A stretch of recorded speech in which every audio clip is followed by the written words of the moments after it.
Dalawang mobile container van na gagamitin bilang pasilidad sa police clearance system at Women and Children Protection Desk tinanggap na ng Bahada Police Station dyan po sa Davao City. Agulat mula kay Julius Pacot ng PTV Davao. Nakatanggap ang Bahada Police Station ng dalawang mobile container vans mula sa Davao Light and Power Company at Abuitis Foundation noong Biyernes, September 8, 2023. Ang nasabing container vans ay nagkakahalaga ng mahigit 600,000 pesos. Ang turnover ceremony ay pinangunahan nila Davao City Police Office Director Police Colonel Alberto Lupas, Bahada Police Station Commander Antonio Luy at mga opisyal ng Abuitis Foundation at DLPC.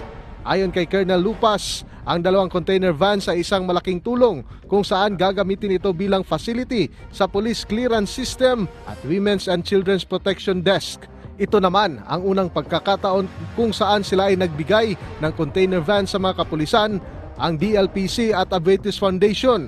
Ayon sa President at Chief Operating Officer ng Davao Light and Power Company na si Engineer Roger Velasco, handa silang magbigay ng anumang tulong sa mga kapulisan kung saan sila ay mas makapagbigay ng serbisyo sa mga Davaoenyo.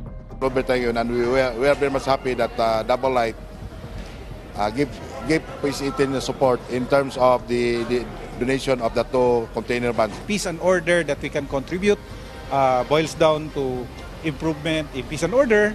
And peace and order, when there's peace, economics will grow. And it will likewise help the city and populace and business will grow. Ang nasabing container vans ay fully air-conditioned at bagong pintura.